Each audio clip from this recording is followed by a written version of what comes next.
आज आपण period of SHM particle performing linear SHM किंवा एखादा ऑब्जेक्ट आहे की जो लिनियर SHM मध्ये आहे तर त्याचा पिरियड किती असतो तो आपल्याला कॅल्क्युलेट करायचा आहे। सपोज आपण कन्सिडर केले बघा, एक सिंपल पेंडुलम आहे।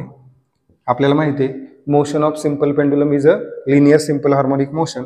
सपोज असं आपण मानलं की या ठिकाणी ही मीन पोझिशन आहे आणि ही काय त्याची डिस्प्लेस पोझिशन आहे, तर पार्टिकल इथून निघाला तो इकडे जाणार या पद्धतीनं आणि पुन्हा माघारी येणार। मग एक ऑसिलेशन कंप्लीट झालं। मग या एक ऑसिलेशन साठी लागणारा टाइम म्हणजे पिरियड, हा पिरियोडिक टाइम आपल्याला कॅल्क्युलेट करायचा आहे, बरोबर। आता लक्षात घ्या आपण काय करतोय बघा, आपल्याला पिरियड काढायचा असेल तर पिरियड आणि अँग्युलर व्हेलॉसिटी यांच्यामधलं रिलेशन आपल्याला माहिती आहे। काय रिलेशन आहे?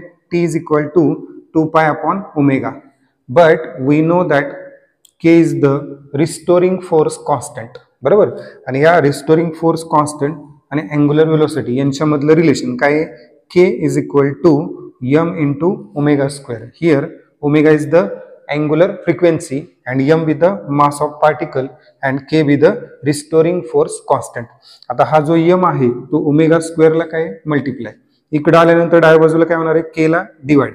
Therefore we can write omega square is equal to k upon m, बरोबर।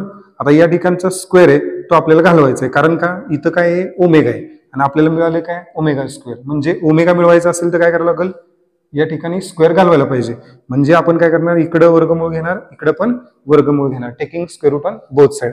मग हा स्क्वेअर रूटला स्क्वेअर काय झाला? कॅन्सल। मग ओमेगा आपल्याला काय मिळाला? Root k upon m। आलेली ही ओमेगाची व्हॅल्यू जर आपण या ठिकाणी टाकली तर आपल्याला काय मिळणार? T is equal to 2 pi upon omega, but omega किती आलाय? Root of k upon m, बरोबर। मग T is equal to 2 pi into 2 pi upon root of k upon m।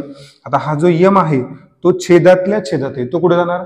अंशामध्ये। म्हणजे आपण कसं लिहिणार? T is equal to 2 pi into root of m upon k। आता या ठिकाणी आपण फोर्स आणि डिस्प्लेसमेंट यांच्यामधलं रिलेशन पाहिले। फोर्स काय असतो लिनियर SHM मध्ये? डायरेक्टली प्रोपोर्शनल असतो कुणाला? डिस्प्लेसमेंटला, बरोबर। आणि दुसरी गोष्ट काय? फोर्सची डायरेक्शन आणि डिस्प्लेसमेंटची डायरेक्शन काय असते? Exactly opposite. म्हणजे ते दोघांचे डायरेक्शन अपोजिट हे दाखवण्याचं काम कोण करते? Negative sign. Therefore we can write F is equal to minus kx। या इक्वेशन वरून हा x जर इकडच्या बाजूला आणला तर मॅग्निट्यूड मध्ये k काय असणार आहे? F upon x। म्हणजे इथं k असेल रिस्टोरिंग फोर्स कॉन्स्टंट, F असणारे रिस्टोरिंग फोर्स आणि x असणारे डिस्प्लेसमेंट। या k ची व्हॅल्यू असणारे F upon x। But according to Newton second law of motion force काय असतो? Mass into acceleration. फोर्स काय असणार आहे?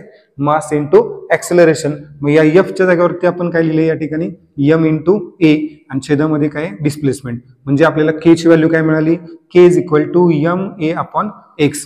आलेली k ची व्हॅल्यू जर आपण या इक्वेशन मध्ये टाकली तर आपल्याला काय मिळणार आहे? पिरियड मिळणार। मग T इज इक्वल टू हा 2 पाय तसंच m रूट मध्ये आहे तसं राहील आणि k ची व्हॅल्यू काय? ma upon x। आता हा m कुठे? न्यूमरेटरला, हा पण m कुठे?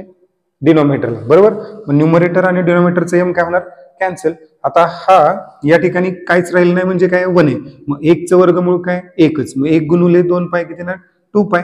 आणि छेदामध्ये काय राहिलं? Root of acceleration upon displacement. म्हणून आपण काय लिहिलं?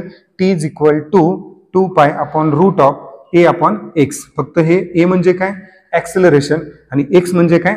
डिस्प्लेसमेंट। म्हणजे आपल्याला पिरियड काय मिळाला? T is equal to 2 pi into root of acceleration upon displacement.